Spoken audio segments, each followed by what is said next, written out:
First week of December 1st, on Drinks with MakerDAO Delegates.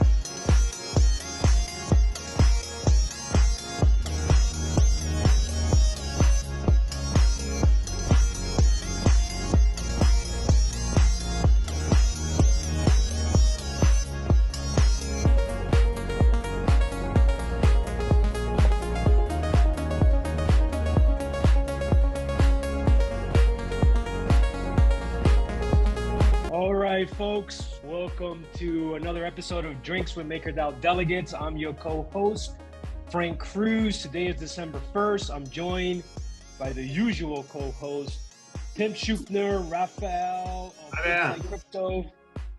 And on today's episode, again, week 1 of December, the last month of the year. Super excited about December 1st. We have on this show none other than one of the MakerDAO delegates. He's been around for quite a while. The man, the myth, the legend on crypto Twitter, PaperImperium. Welcome to the show, Paper. Yo. Thank you for having me. Now I'll start by plugging what I'm drinking, which is NW root beer. So because it's 10 in the morning here and I have a lot of work to do, so I can't have a real drink, unfortunately. I wish I could. Or maybe 3 or 4. So for those who are not familiar, I handle GFX Labs day-to-day activities on Maker, Hop, and Optimism. GFX Labs is a dev co that does quite a few different things. It works on some gaming stuff, a lot of governance stuff, which is what I do. Does some contracting dev work.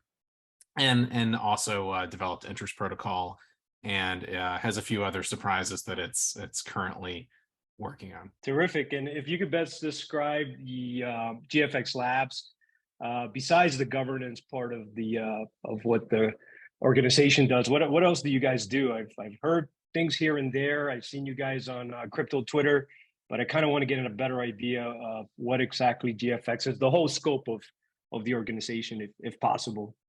Right. So it's loosely based on Bell Labs. It's out of Chicago, so they like that. Basically, they the big brains in the back room cook up all kinds of stuff. Try it out, and we have a lot of fingers in a lot of pots. Most of which I'm actually not directly involved in, so I really couldn't tell you much about it. My job is to play diplomat and advocate for decentralized governance on protocols.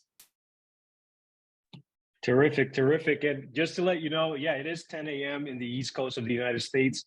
But when it comes to tastings, which we do here in Drinks with MakerDAO Delegates, you can always just take a little taste and kind of spit it out in a spit bucket. For any future folks that come on here too early, but we're lucky to have folks that are located on the other side of the pond. Raphael, you're out there on the other side of the world. What's going on? What's holding you up? What's keeping you awake at night? Hey. So, here from Munich, Germany. What's keeping me awake? Actually, last week was pretty exciting. Lots of stuff happening in Maker.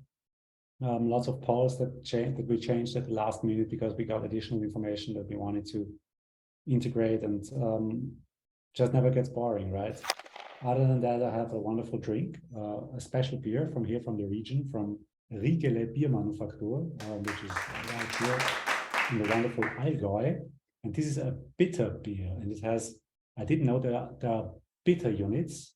This one has 50 bitter units. I have no idea if this means it's really bitter or somewhat bitter. I haven't tasted it yet, so cheers. 50 BTUs. Wow, that is one bitter beer you got there. Here, hey, Tim, what do you got? What are you drinking today? Where are you joining us from? How's everything and what's keeping you up at night?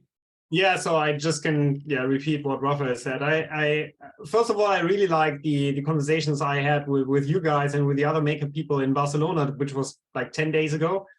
And there is still some spirit of that. This guy works hard work. That's the dedication. Yeah, I say hard work, you say dedication. Ready? Hard work. Dedication. Hard work. Dedication. Hard work. Dedication. First final swag from Andrew Bourbon. There is still some spirit left that we created there by hanging around for so long time. That was really nice. And I guess some of the conversations that we had last week as well on the recent polls were also influenced by really having some dedicated time together. Like, I mean, it was like 3 days, right? So it was quite a bit of time. It almost felt a bit like doing a retreat together. That was really cool.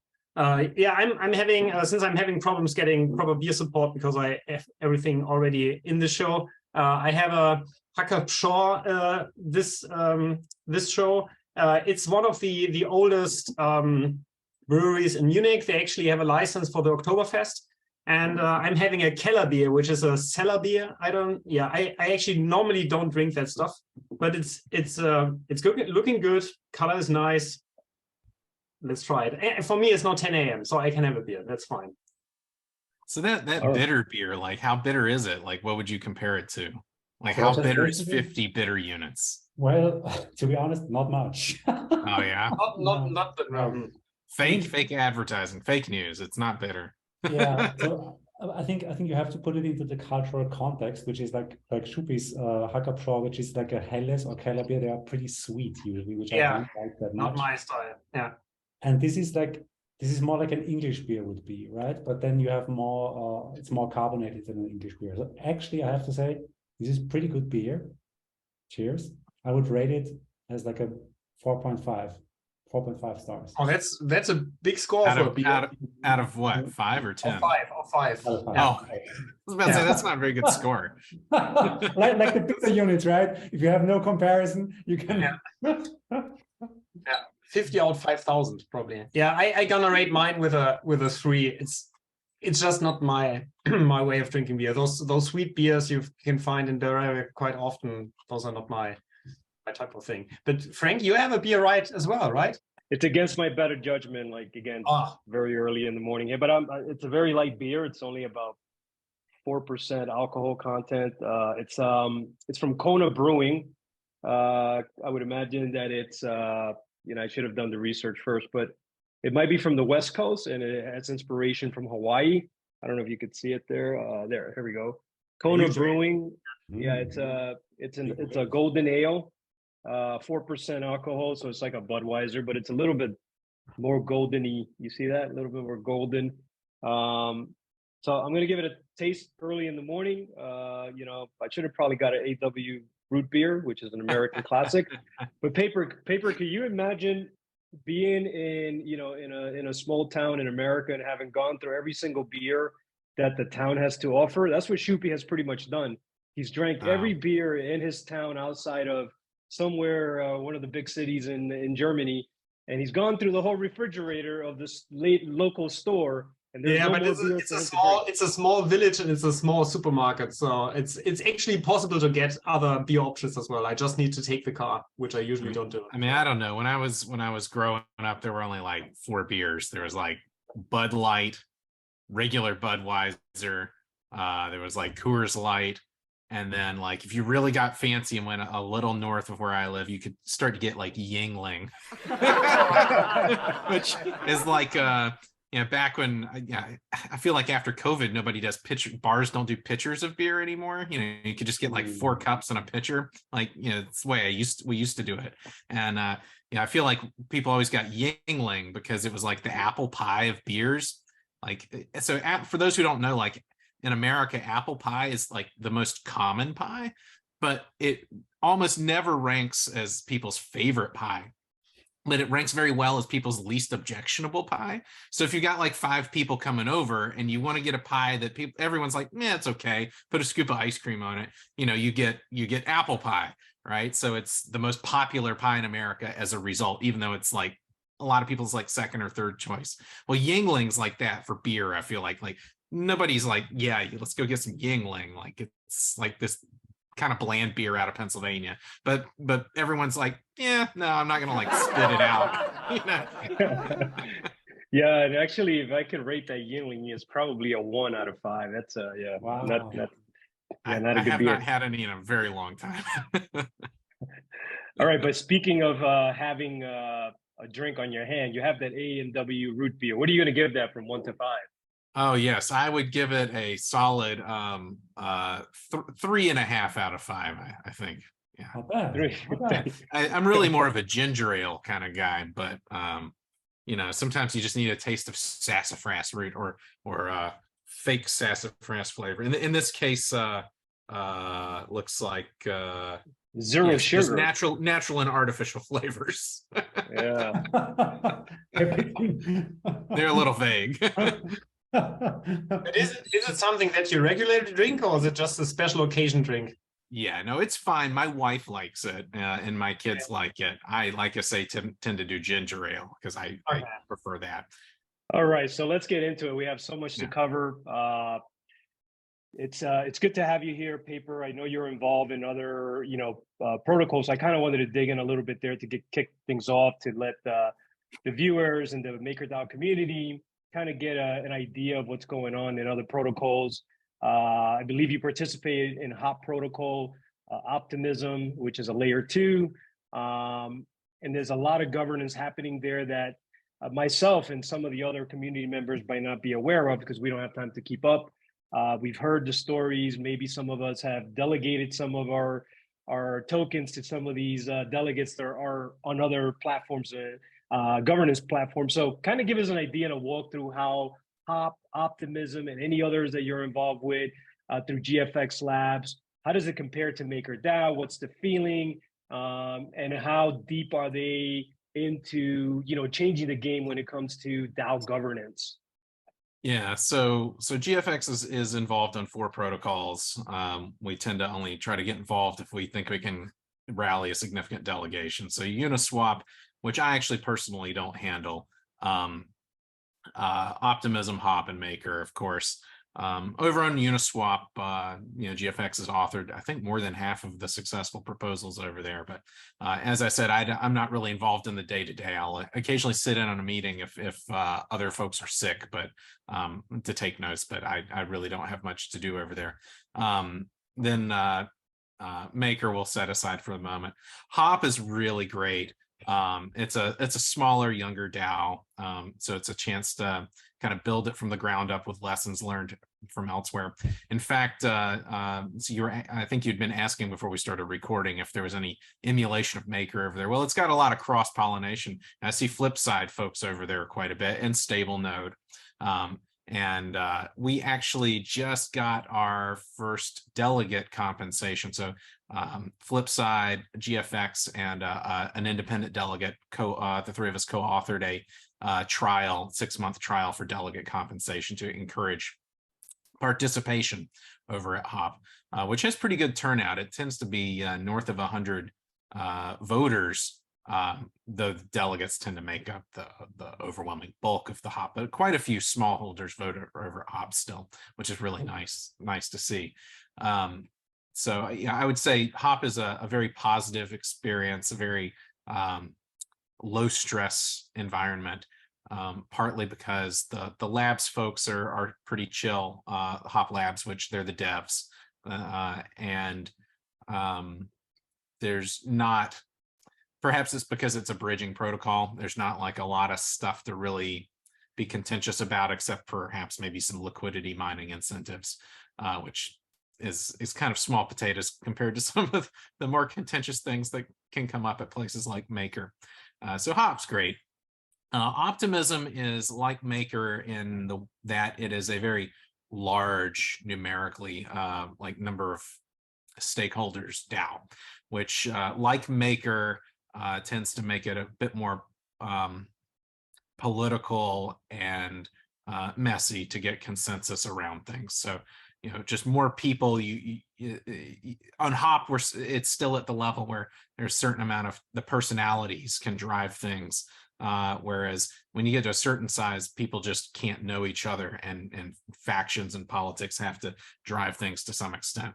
And so Optimism I would describe as a little more rough and tumble, more so even than Maker, I would say, because Maker tends to have a slate of delegates and other personalities that again know each other, even if they tend to have disparate views. Whereas optimism, it's so dispersed that things can get a little heated at times. So it's an exciting place to be involved for sure. Is that like some Dunbar's number thing going on there? Because I was like kind of thinking that with size, the people tend to fracture and become less trusting of each other.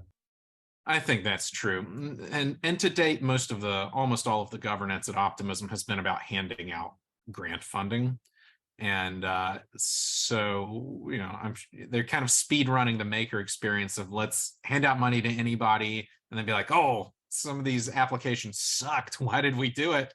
And then also just, well, how can we make the process better going forward? And so you get some people that are focused on, well, how do we claw back what we sent out and it hasn't been used or was used improperly? And then there's people that are like, well, let's just, you know, that money's gone. Let's just focus on making it a little better next time. And then yeah, so that's been the bulk of it so far, though there's starting to be some other governance that crops up, but the bulk of it's been, you know, like grant applications. I find it interesting that you say that optimism is far more diverse and lots of more people that are not trusting each other. Why do you think that this is the case at Optimism? So, you know, Optimism, a lot of the stakeholders are protocols on Optimism, right? Or affiliated with protocols. In a lot of cases, they're competitors, right? And so they're evaluating and voting on grant applications for competitors and themselves. So, you know, it just makes for some PvP situations. So I get that right, that the same people that are actually active in governance are also the ones receiving grants, or at least applying for the grants. It's the same group. It's not split. Right. Yeah. The drama tends to be less about people getting their own grants approved and more about trying to shoot down other people, like the grants of a competing protocol, or just people that they have previous negative interactions with who they don't think would be good stewards of grant funds. Okay, but this is not really like there are huge participation, or there are huge upholders in Optimism that also are basically relying on those funds of those grants. This is really just a political thing that you are basically trying to stall all other activities and just get yours activities done. Maybe I'm exaggerating. Yeah, so you know, you have to understand that most of the grants that are sought on Optimism tend to fall under a couple categories, but the biggest one is basically liquidity mining programs, where you get a big bag of OP tokens, and then you hand them out to your users. Well, you know, obviously, if you have, say, 3 different DEXs or 3 different borrow-lend protocols that all get these programs, they're competing with each other. So from Optimism's perspective, it's strictly less capital efficient, but also just from the perspective of, if you are one of, maybe you have an existing protocol who got a grant to do some kind of user incentive program previously, and it's winding down, or you're halfway through, and then along come 2 competitors that are seeking to get, you know, similar programs going. Well, if then your user might get marginally higher yield elsewhere, right? So then all that money that you're spending on yours, and particularly for mercenary capital, when you're trying to get to scale, you know, it creates this dynamic where there's a lot of incentive to be vocal about things. Okay. And then there's also just the rather poor history of performance of I forget, it's been a while since I've looked, but at one point only like 30% of all the grant funds that had been dispersed had actually been used, and some of that were like very good, honest actors who just had overestimated how much they could give away to their users, and they found that they couldn't do it, or their users wouldn't come claim the airdrop, or what have you. So there's just been a lot of messy execution and tangled. It's a whole ecosystem over there, right? It's like, imagine if Aave, Compound, and Maker were all competing for grants from the Ethereum Foundation and could have a big say on each other's, right? It makes for a messy situation sometimes. Yeah, but I mean, aren't we going to see something like this in maybe, I don't know, maybe in a year or two, when ecosystem actors are competing with each other to, I don't know, get Seems work like done? Yeah. So, I mean, right now we have kind of a centralistic, homogenic landscape of units being on the payroll. There's really nothing like competition right now. So this is something that we are going to see then as well, right? Seems likely. I mean, Okay. but in optimism, it's a bit different that these are like really just grants. So some are like most are retroactive, I think, right? Whereas in I'm sorry. most of the grants in optimism are retroactive, right? They're So retroactive stuff is possible, but it's generally frowned upon. We and other delegates, and I think also the foundation did a brief high level evaluation of grants that had been put out to date, and like retroactive ones are just like, you might as well just set the money on fire, right? Because the thing that you want already occurred, and it's not awarded with such fanfare, regularity, and size that it encourages other people to go out on a limb. And so you tend to kind of get things that people would have done anyway and then pay them for it. So if you're going to provide subsidies, I think at this point, retroactive subsidies are considered to be not likely to pass.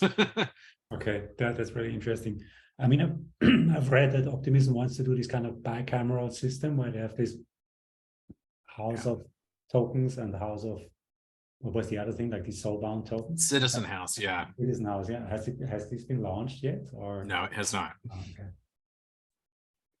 All right, let's move on to, because you brought up an interesting point there, the end game, Schuppy, you did with regards to ecosystem actors. I kind of wanted to get your reaction, Paper, with regards to the end game. What are some of the things you like, some of the things you dislike, some of the things that worry you and or keep you up at night? Just give us a little bit of both if possible. Hopefully you have a little bit even keel on the end game. I know it's been tough to follow and it keeps developing, but kind of give us your impression there with regards to MakerDAO and the Endgame Plan. Yeah, so as a reminder, these are all my personal views and opinions and may or may not reflect those of GFX. So I think there's some stuff to like and some stuff that I am a little skeptical on. Probably let's start with the thing that I see as the biggest positive of the end game. So is moving out a lot of the business activities outside of the core Maker Core. And really Maker Core remains as mostly just a software development project. I think that's really appropriate. I think that, I think Maker's regulatory and legal risks largely lie in business activities that it's doing. So things like treasury management, real world assets, anything that's permissioned or done by humans. That's not just simple parameter tweaks. Whereas with the permissionless software, I think a strong argument can be made that this is just provisioning of free software that anyone can use. Maker, I think there's also a strong case that the core software Maker is not even a lender, which I think is important because users retain control of their collateral. They mint the DAI, not Maker.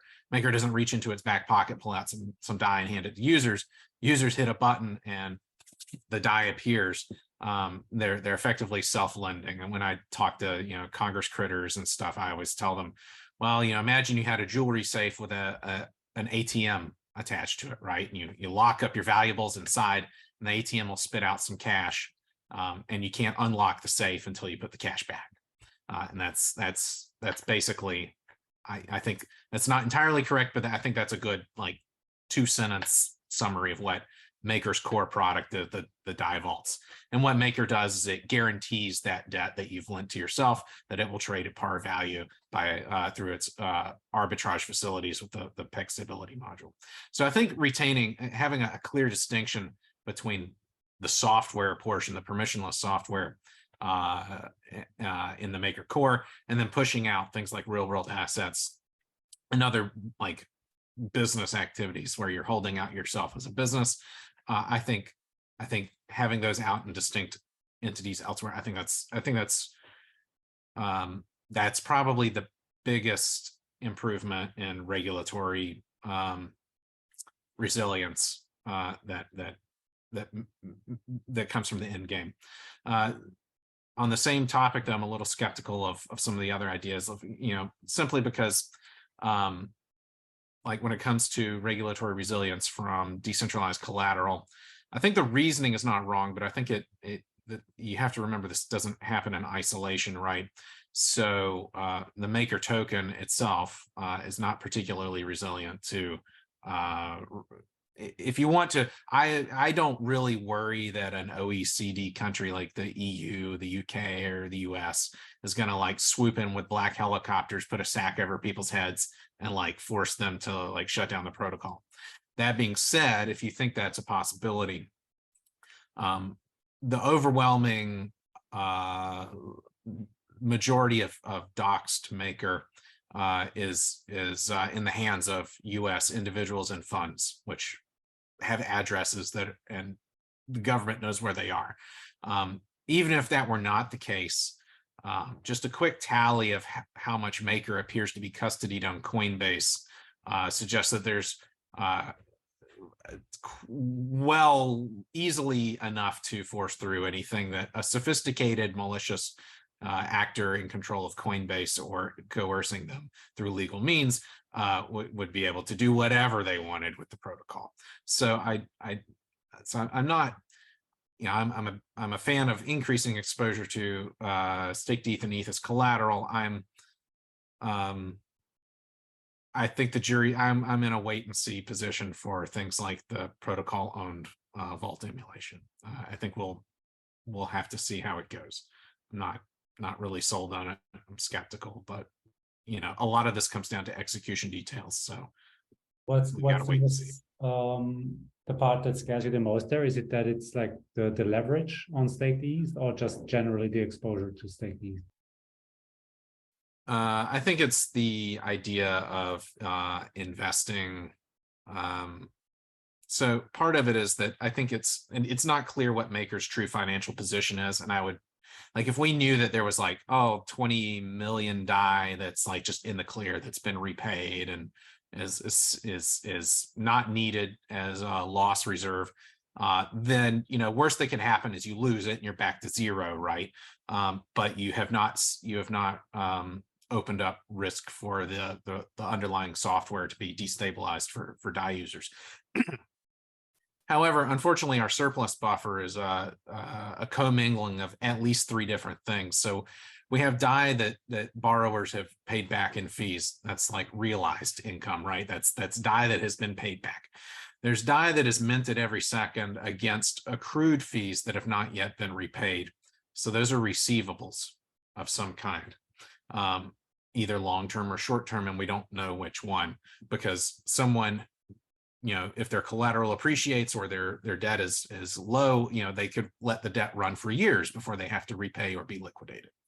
And then the third thing is that of what's in the buffer, we also don't know how much of those two really should be set aside as loss reserves, right? So if a traditional lender, doesn't have to be a bank, but just any lender is typically going to set aside, based on historical modeling or other estimates, contingent liabilities, basically saying that, well, we think that 1% of all debt that we're responsible in this case for guaranteeing is likely to go bad beyond the capability of the liquidations auctions to recover. So we should set aside 1% of all debt outstanding, and that would be a loss reserve, right? Which is not equity or retained earnings from an accounting standpoint. These are contra assets. They're assets, but they don't count as assets, basically. Just like Maker tokens in the treasury. I don't personally think Maker tokens should be considered equity, but if they were, that would be a contra equity, and so it would not count, right? So because it's the same as it not existing. So until we know how much of the cash in the surplus buffer are loss reserves, and then also how much of the pot is realized versus not, I find it difficult to set a good budget for taking investing on Maker's on behalf. So I would say it's not the concept that I find a problem with. It's that we don't know if the appropriate, we don't know if the mad money is 10 million or 5 million or 50 million. And so I think we need better better understanding of Maker's financial position first. But isn't this just something that we just need to define? That, I don't know, let's go with the example of that we need to leave aside, I don't know, 1% of all the DAI supply, which is probably not reasonable, because we probably gonna treat DAI from USDC differently than DAI from New Silver, for example. Right, yeah? right. So I think, this, I will defer to risk or the appropriate core units that feel like taking this on. I think the risk of default for DAI that's backed by USDC is 0. I think the risk of bad debt from the permissionless vaults, I think history has shown us that it's quite close to 0, that perhaps for some of the more exotic collaterals, that's not true. And maybe there should still be some reserve. The great thing about reserves is that, if you find later that the risk of default has gone down, then though in this case, it wouldn't be default to be Maker assuming the loan on behalf, the bad debt on behalf of the liquidated borrower.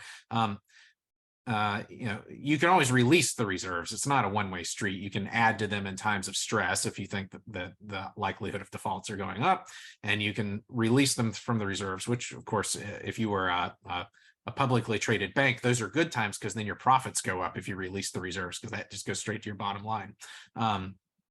So I think the real big question is the variety of real world assets. A lot of them are either exotic underlying or exotically structured. And so I think it may be difficult to find historical comparatives, because some of them are structured such that even if the underlying has some defaults, Maker would not be on the hook for any losses. Some of them are fairly safe underlying, but Maker would share in losses, right? So like an example is the HVB loan, if I'm not mistaken, it's 50-50, but it's not HVB's Huntington Valley's share of the loans are not junior, if I'm not mistaken. I believe it's pari passu. So if $1 of losses is realized on that portfolio, Maker takes 50 cents of that haircut, and Huntington Valley, or whoever it is that's buying them, takes 50 cents. Compare that to the block tower ones that have recently come forward, where the first $1 of loss is taken by block tower rather than Maker. So, but I would generally classify the underlying assets for the Huntington portfolio to likely be much safer than the ones that are planned to be originated under the block tower ones.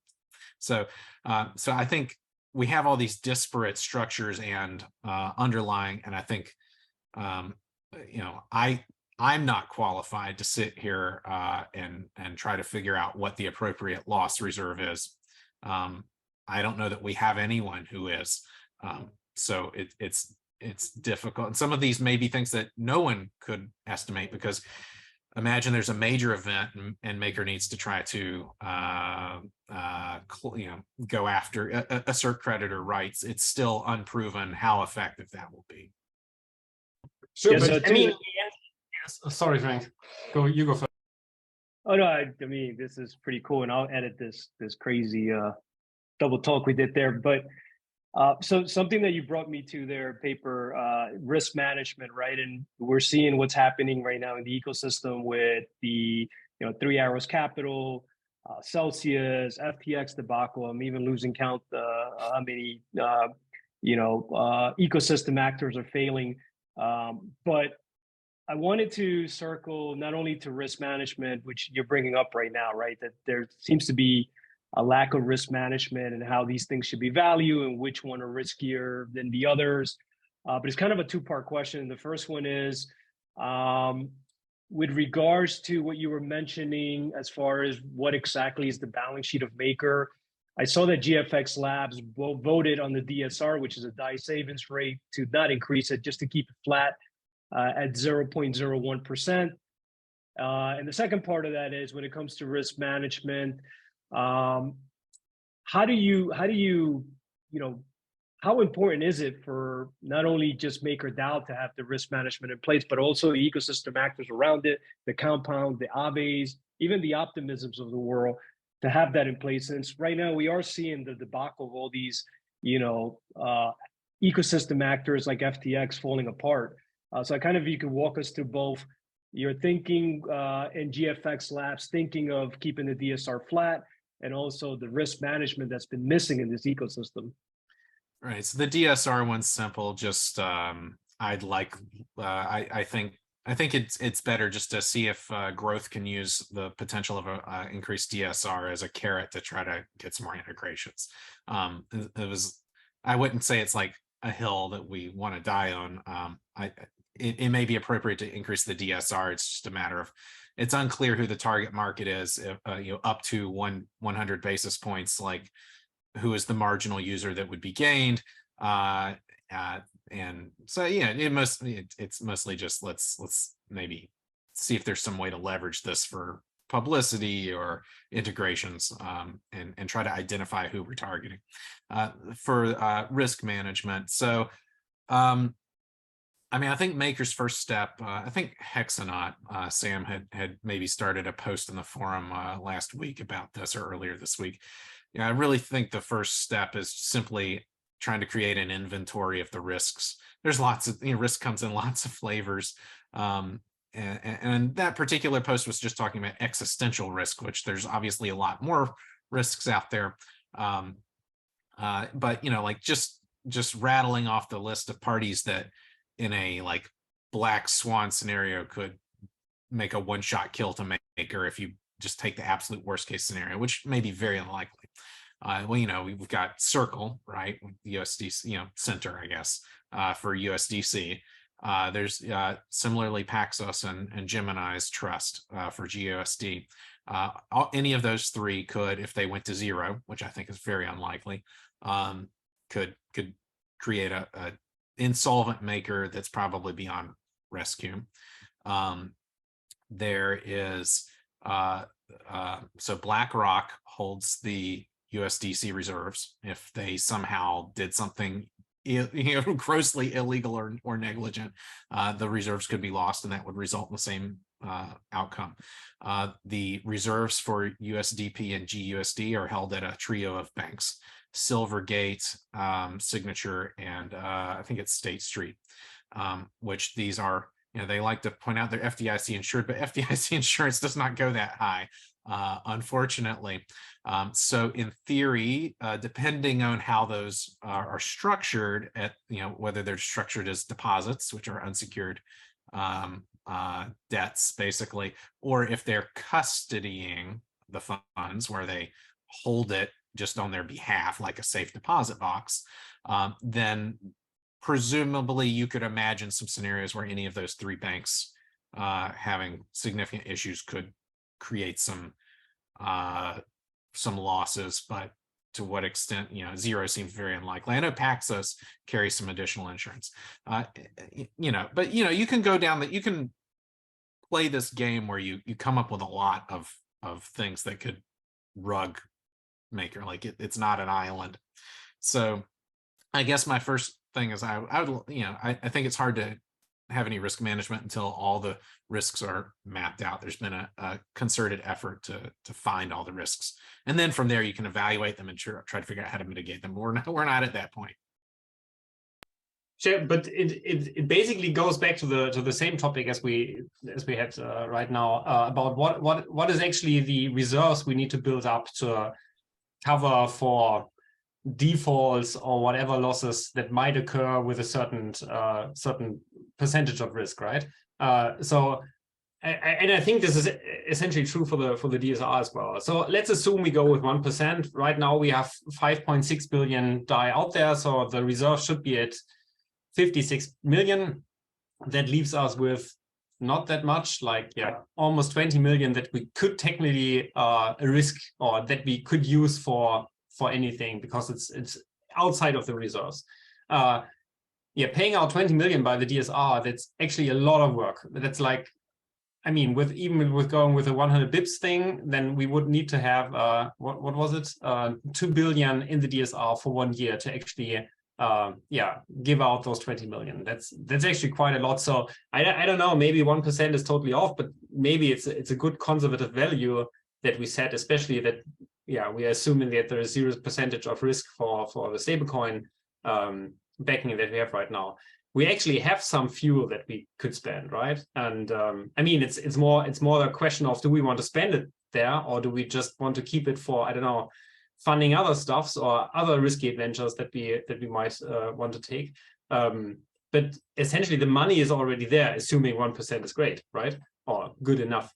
Yeah, I mean, 1% is just something I picked out of the air. The true number could be lower or higher. Yeah, sure. I mean, just from the MakerDAO market committees, I know that risk is actually at least based on factors like liquidity that is on-chain, off-chain, already modeling things like what is the model debt ceiling that we should put onto something, assuming a stability fee of 10%. This is always a constant thing in the spreadsheets of the MakerDAO market committee. So I think it's just a question of how precise do we want to be, and how much effort do we want to spend on building up that spreadsheet? Because in the end, it's just a spreadsheet exercise, listing all the positions that we have. By some gut feeling or some kind of science, define how much reserves we need to put in for those assets, and then it's just a big spreadsheet telling you how much reserves we need, right?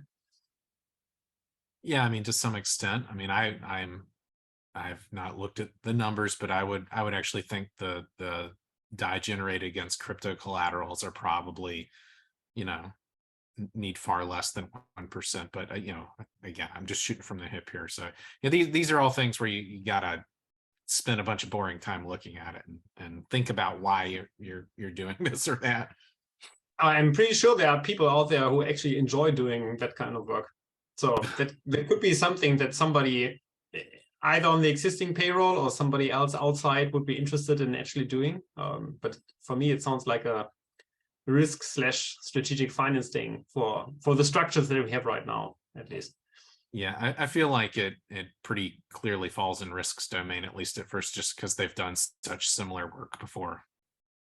Yeah, it's probably different between crypto collateral and real world assets, I guess. Probably, but yeah.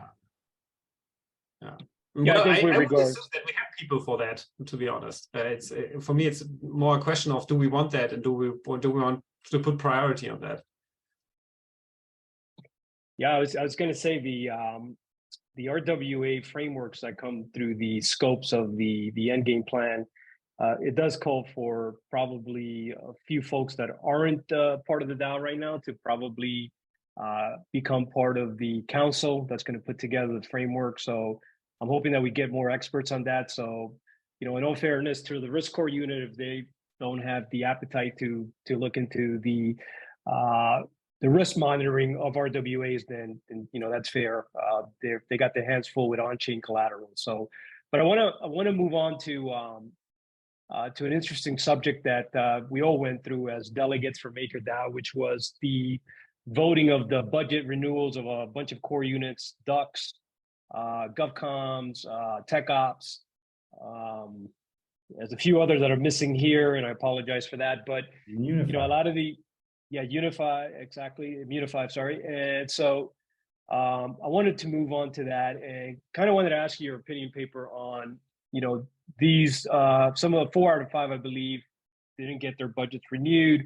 And what would be your advice, or what is the best way forward with regards to keeping some of these team members of these core units still a part of the DAO and being able to contribute to hopefully the pivot to the end game plan and the pre-game and the clustering of all these possible meta DAOs? How can they, in your opinion, can they be best suited to continue to function as teams via SPF, Special Purpose Fund, MIP 51, or do you believe that they should look at something like project-based funding, which was introduced recently? So for those who are either viewing this later or didn't follow the votes last week, there were 6 core units with budgets up, 4 of which were rejected, 1 of which was selected on a reduced basis because they offered a reduced option. GFX was, I think we were 50-50 on the winning side for these. So we had voted to continue Immunify's funding. Low conviction, not strong feelings on it. I think I have to check. I think we voted to continue. It was rejected.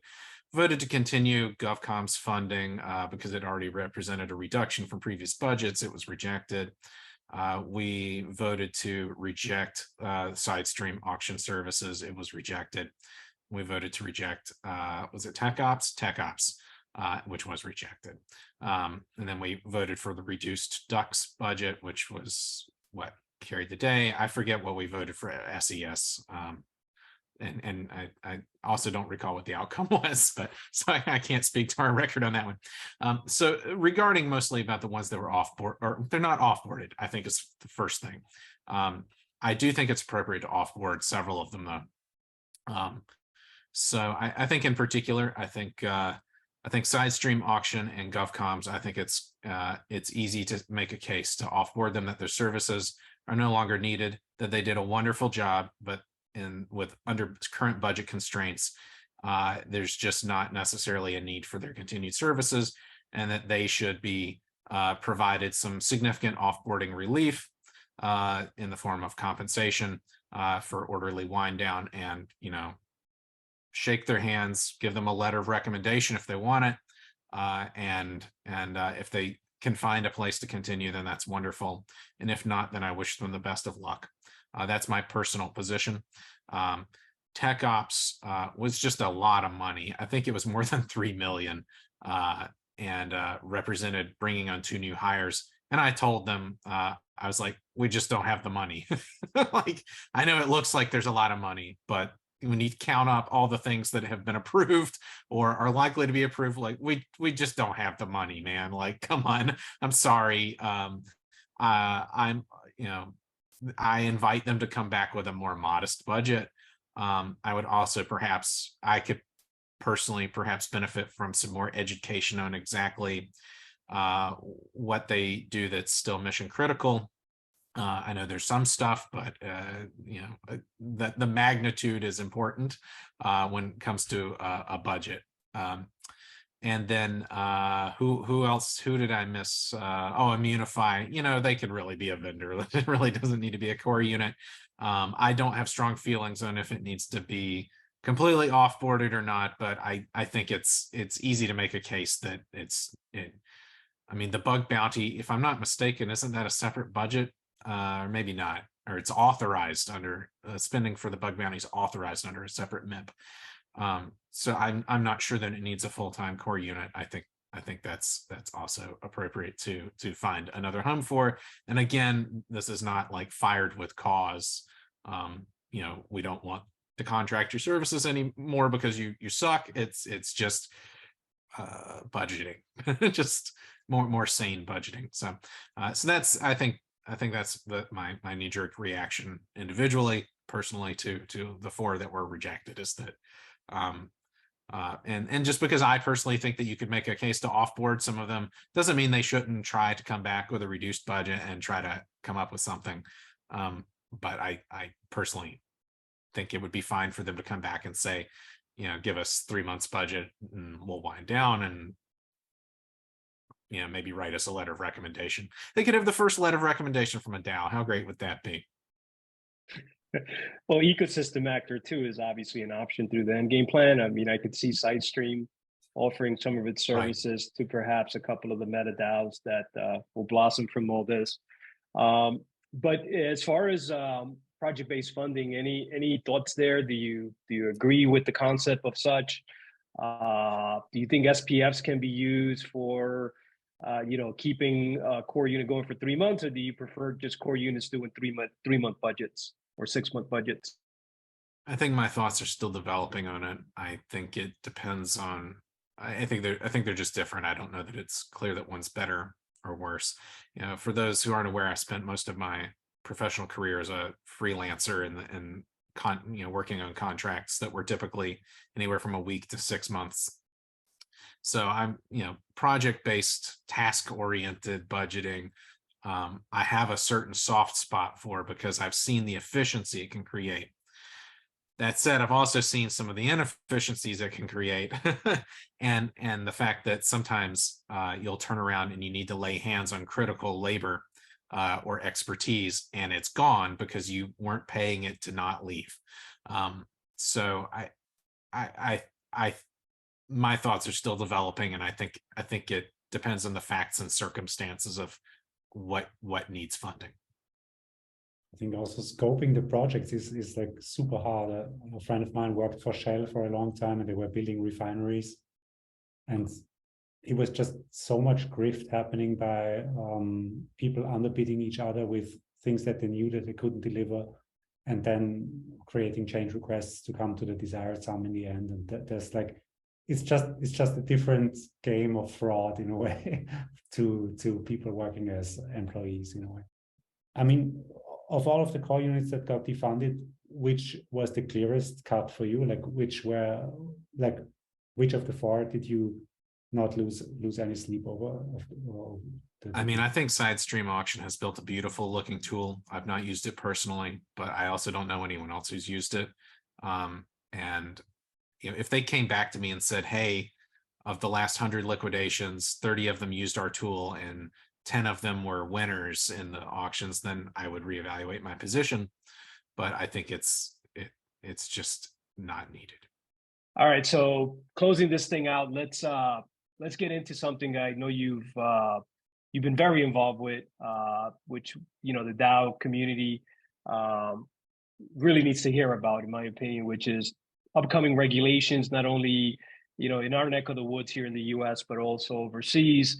I know you try to keep up with both, which is a pretty hard task. But as far as the USA is concerned, do you have any predictions going into 2023? What could happen, what might happen, or what might not happen in the next 12 months? Well, if you'd asked me like a month ago, I maybe would have given you an answer. With the whole FTX situation, it's difficult because, frankly, the most urgent danger from a legislative perspective was being strongly pushed by Mr. Bankman-Fried. That's the bill that's in front of the Agriculture Committee right now. I feel like I don't have good intelligence on whether that's likely to pass now or be changed or die or what. I would say things are likely to be somewhat friendly in the House, and so I don't expect. I think as long as lobbying groups and individuals who do educational outreach maintain in contact with certain key congressional offices, I think we're unlikely to see anything disastrous, simply because the House is where things will die. The Senate is more complex. From a DeFi perspective, in the Senate, I think the divide between crypto and DeFi is more pronounced, right? CeFi and DeFi than in the House, and DeFi is losing probably a really major ally in Senator Toomey of Pennsylvania retiring. The good news is that Representative Budd from the House Financial Services Committee is now going to be a senator for North Carolina. The junior senator for North Carolina. Hopefully he can find his way onto the appropriate committees. He is one of those that's not just crypto friendly, but DeFi friendly, and knows who Maker is and stuff like that. So I'm, I think we'll just have to wait and see how things shake out in the Senate. I think that's where the battle will be. Part of that's the continuing turf war between the SEC and the CFTC about who should regulate tokens. I think we'll start to see some more interesting private litigation and civil litigation from regulators. I mean, the DAO thing everybody's watching, obviously. So I think that's kind of where we're at, is a wait and see and hold your breath. And this time of year things tend to kind of slow down a little bit, and then they pick up again in like the new year, just because if nothing happens in like the next week, then people are going to be going home for holidays. So we just had our election, people just came back, they're about to leave again. So if last year's anything to go by, I won't hear much from people until and then suddenly, like, January 3rd or whatever, suddenly there'll be a lot of people that are back in the office and have questions. And I try to be the dumb question guy. People can ask questions in private. That's right. I think there's a lot to be determined here. So, with that in mind, I hope that 2023 is a prosperous year for you, PaperImperium, GFX Labs, the whole MakerDAO community, delegates. Hopefully, we'll come to consensus and guide this ship in the right direction. But Paper, thank you for being on here. Where can people find you? They can find me on Twitter under the same handle, and on the forums of Hop Optimism, and Maker under I help with GFX Labs. There we go. You heard it here first. PaperImperium, Christmas time.